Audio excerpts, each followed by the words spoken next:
Tihar jail से बाहर आते ही आम आदमी पार्टी सांसद संजय सिंह की बड़ी धमकी। कहा पीएम मोदी और गृह मंत्री अमित शाह के घर पहुंचेगी विपक्षी राज्यों की पुलिस। संजय सिंह हुए बीजेपी पर हमलावर। कहा बीजेपी को जवाब देने का समय आ गया है। देश के सभी भ्रष्टाचारियों को उन्होंने जमा कर लिया। संजय सिंह ने बीजेपी को दी चुनौती। कहा हम आंदोलन की कोख से निकले हैं और हम डरने वाले नहीं हैं। जेल का जवाब जनता वोट से देगी। संजय सिंह ने केजरीवाल के इस्तीफे से किया इनकार। कहा दिल्ली वालों को मिल रही सुविधाएं बंद करना चाहती है मोदी सरकार। संजय सिंह ने जश्न मनाते कार्यकर्ताओं से कहा पार्टी के लिए जश्न का नहीं, संघर्ष करने का समय। जेल के ताले टूटेंगे, सब छूटेंगे। संजय सिंह जेल से बाहर आने के बाद केजरीवाल के घर पहुंचे। सुनीता केजरीवाल से की मुलाकात, पैर छूकर आशीर्वाद दिया। संजय सिंह रात में आम आदमी पार्टी के दफ्तर पहुंचे। पार्टी के सीनियर नेताओं ने संजय सिंह का गले लगाकर किया स्वागत। संजय सिंह ने पार्टी कार्यकर्ताओं को किया संबोधित। कहा बीजेपी तानाशाही कर रही है, हमारी पार्टी को बर्बाद करने पर आमदा है। संजय सिंह का आरोप शराब घोटाले में पूरी तरीके से डूबी है बीजेपी। दूध का दूध और पानी का पानी हो गया। संजय सिंह को कोर्ट से 5 शर्तों पर मिली जमानत। कोर्ट ने संजय सिंह को 2 लाख की निजी मुचलके पर दी जमानत। कोर्ट ने संजय सिंह के सामने रखी केस पर टिप्पणी नहीं करने की शर्त। बिना इजाजत दिल्ली एनसीआर और देश छोड़कर जाने की अनुमति नहीं। जब तक केजरीवाल नहीं छूटेंगे जश्न नहीं मनाएंगे, दिल्ली के मंत्री सौरभ भारद्वाज का बयान। संजय सिंह की जमानत पर बीजेपी सांसद मनोज तिवारी का तंज। कहा जिस तरह से कार्यकर्ता जश्न मना रहे हैं उससे लग रहा है कि वो बेल पर नहीं आए हैं बल्कि मामले में बरी हो गए हैं। संजय सिंह की रिहाई पर मां राधिका सिंह ने जताई खुशी। कहा 6 महीने बाद बेटा घर आया, भगवान ही जानता है कि हम कितने खुश हैं। दिल्ली हाईकोर्ट आज गिरफ्तारी के खिलाफ सीएम केजरीवाल की याचिका पर सुनाएगा फैसला। हाईकोर्ट ने कल फैसला रखा था सुरक्षित। दिल्ली हाईकोर्ट में आज केजरीवाल को मुख्यमंत्री पद से हटाए जाने की याचिका पर सुनवाई। हिंदू सेना के राष्ट्रीय अध्यक्ष विष्णु गुप्ता ने दायर की याचिका। तिहाड़ जेल में केजरीवाल से मिलेंगे भगवंत मान। सीएम कार्यालय में चिट्ठी लिखकर मांगा समय। पीएम मोदी का आज बिहार और पश्चिम बंगाल में चुनावी दौरा। चिराग पासवान के गढ़ जमुई से करेंगे चुनाव प्रचार का आगाज। पीएम मोदी दोपहर 12 बजे करेंगे जमुई में जनसभा को संबोधित। सीएम नीतीश कुमार और डिप्टी सीएम सम्राट चौधरी और विजय सिन्हा भी रहेंगे मौजूद।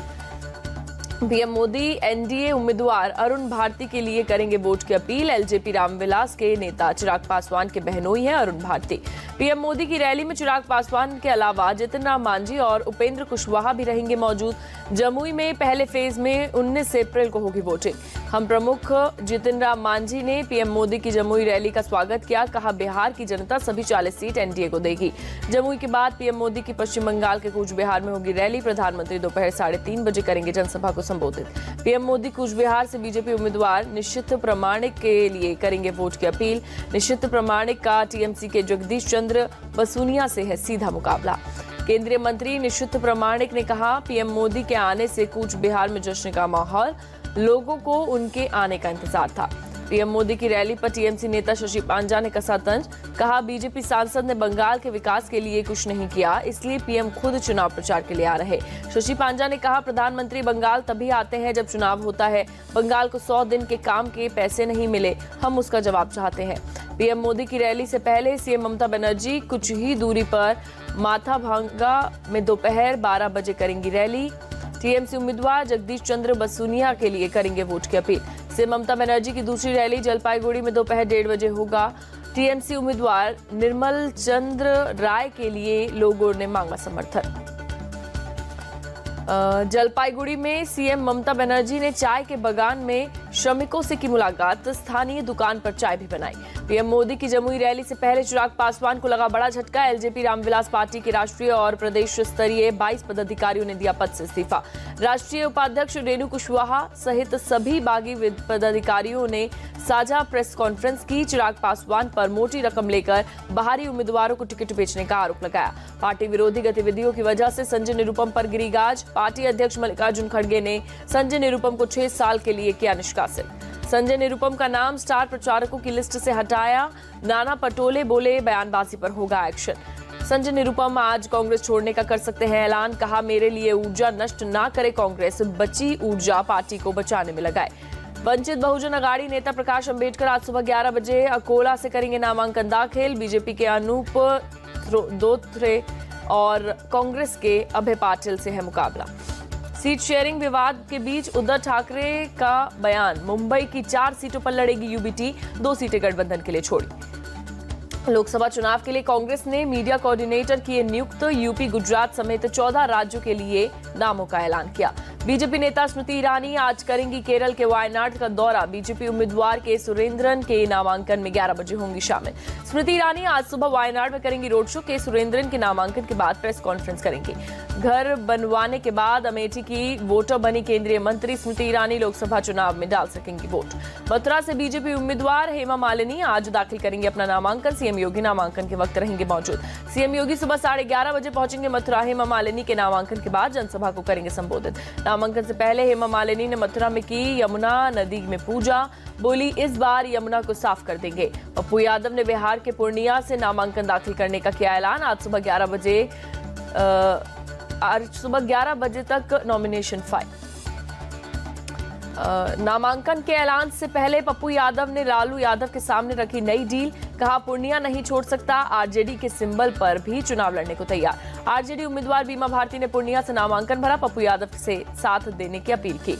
बिहार के पूर्णिया में आरजेडी नेता तेजस्वी यादव की रैली। पूर्णिया से पार्टी की प्रत्याशी बीमा भारती के लिए मांगे वोट। पप्पू यादव पर इशारों में तेजस्वी का निशाना। पूर्णिया में जो आरजेडी का विरोध कर रहे हैं वो बीजेपी के साथ। आरजेडी नेता तेजस्वी यादव बोले, परिवारवाद की दुहाई देने वाले पीएम ने चुनावी सभा की शुरुआत जयंत चौधरी के साथ की। बीजेपी अध्यक्ष जेपी नड्डा का आज से 2 दिवसीय उत्तराखंड दौरा। पिथौरागढ़ और विकासनगर में आज जनसभा को करेंगे संबोधित। जेपी नड्डा कल हरिद्वार में करेंगे रोड शो। साधु संतों से करेंगे मुलाकात। लोगों से पार्टी के लिए वोट करेंगे अपील। पश्चिम बंगाल के मुर्शिदाबाद में बीजेपी नेता शुभेंदु अधिकारी ने जनसभा को किया संबोधित। बीजेपी प्रत्याशी गौरीशंकर घोष को जिताने की अपील की। भारी संख्या में लोग रैली में हुए शामिल। बीजेपी संकल्प समिति आज 3 बजे होगी बैठक। राजनाथ सिंह की अध्यक्षता में होगी चर्चा। रॉबर्ट वाड्रा ने चुनाव लड़ने का दिया इशारा। कहा, लोग चाहते हैं मैं चुनाव लड़ूं। गांधी परिवार में होकर राजनीति से दूर रहना मुश्किल। रॉबर्ट वाड्रा ने अमेठी से चुनाव लड़ने की इच्छा जाहिर की। कहा, मैंने अमेठी, रायबरेली और सुल्तानपुर में बहुत काम किया। आंध्र प्रदेश के काकीनाडा में बीजेपी वाईएसआरसीपी के कार्यकर्ताओं के बीच झड़प। पुलिस ने मौके पर पहुंचकर माहौल को कराया शांत। पश्चिम बंगाल बना अपराधियों का सबसे बड़ा आसरा। अधीर रंजन चौधरी ने ममता सरकार पर साधा निशाना। लोकसभा चुनाव के लिए बीएसपी की तीसरी लिस्ट जारी। 12 उम्मीदवारों के नाम घोषित। बीजेडी ने 27 विधानसभा और 5 लोकसभा उम्मीदवारों की सूची जारी की। हरियाणा के यमुनानगर में सीएम नायब सैनी की रैली। बीजेपी उम्मीदवार को भारी बहुमत से जिताने के लोगों की अपील। मध्य प्रदेश के जबलपुर में कांग्रेस का चुनाव प्रचार अभियान शुरू। जनता से 1 वोट के साथ 1 नोट की मांग। अमरोहा में गठबंधन में प्रत्याशी दानिश अली ने किया नामांकन। कहा, पूरी मजबूती के साथ चुनाव लड़ेंगे और जीतेंगे। कांग्रेस नेता शशि थरूर ने तिरुवनंतपुरम से नॉमिनेशन फाइल किया। कहा, यह सरकार लोकतांत्रिक व्यवस्थाओं के खिलाफ। कांग्रेस छोड़ बीजेपी में शामिल हुए बॉक्सर विजेंद्र सिंह। कहा, देश के विकास के लिए करूंगा काम। गुजरात में कांग्रेस और आम आदमी पार्टी के कई नेता बीजेपी में हुए शामिल। सांसद पूनम बेन और विधायक रिवाबा जडेजा ने दिलाई सदस्यता। जम्मू कश्मीर के डोडा में बीजेपी नेता जितेंद्र सिंह ने की जनसभा को संबोधित। जनसभा में भारी संख्या में लोग मौजूद। लोगों ने बीजेपी उम्मीदवार के समर्थन में लगाए नारे।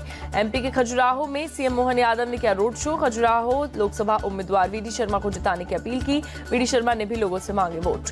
यूपी के सीएम योगी आदित्यनाथ पहुंचे वाराणसी। बाबा काशी विश्वनाथ और काल भैरव मंदिर में की पूजा अर्चना।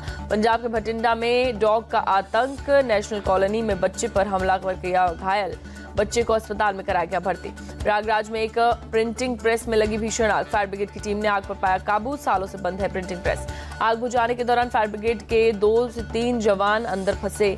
सभी को सुरक्षित निकाला गया। आग से किसी की जान को नुकसान नहीं। गुजरात के मोरबी में एक फैक्ट्री में लगी भीषण आग। फैक्ट्री में आग लगते ही इलाके में मची अफरा-तफरी। आग से किसी की जान को नुकसान नहीं। आग से फैक्ट्री में रखे सामान को पहुंचा नुकसान। फायर ब्रिगेड की टीम ने कड़ी मशक्कत के बाद पाया काबू। कर्नाटक के विजयपुरा में बोरवेल में गिरा 1.5 साल का बच्चा। रेस्क्यू ऑपरेशन जारी। जेसीबी के जरिए हो रही खुदाई। अयोध्या में पुलिस ने मोबाइल टावर को बैटरी चोरी मामले में 2 लोगों को किया गिरफ्तार। पुलिस ने चोरों के पास से मोबाइल टावर की कई बैटरी बरामद की। एससीओ की सुरक्षा सम्मेलन में बोले NSA Ajit Doval.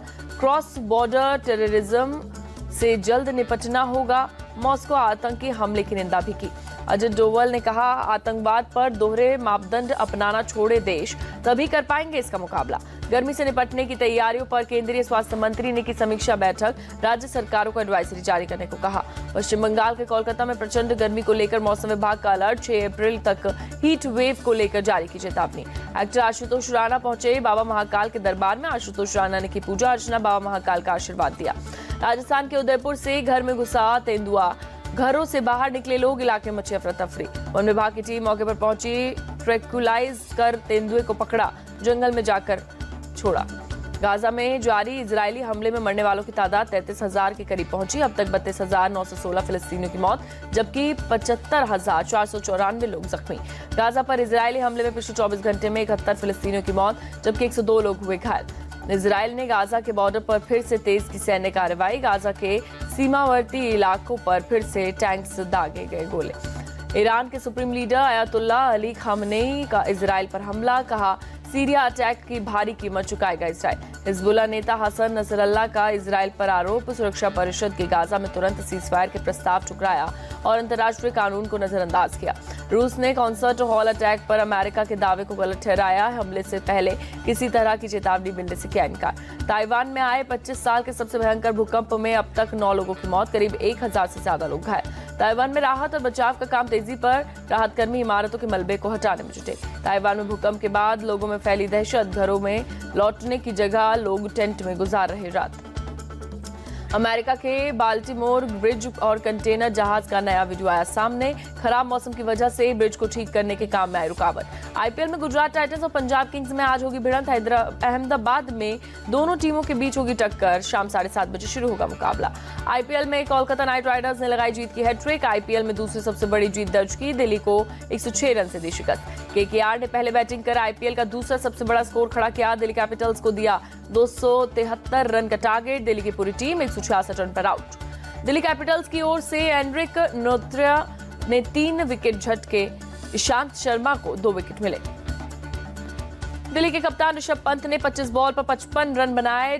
Tristan Stubbs ने भी अर्धशतकीय लगाए। केकेआर के बल्लेबाजों के बाद गेंदबाजों ने भी दिखाया कमाल। वरुण चक्रवर्ती और वैभव अरोड़ा ने 3-3 विकेट झटके। मिशेल स्टार्क को 2, सुनील नारायण, रसेल को 1-1 विकेट मिला। कोलकाता की टीम राजस्थान रॉयल्स को पीछे छोड़ टॉप पर पहुंची। दिल्ली कैपिटल्स की टीम 9वें स्थान पर खिसकी।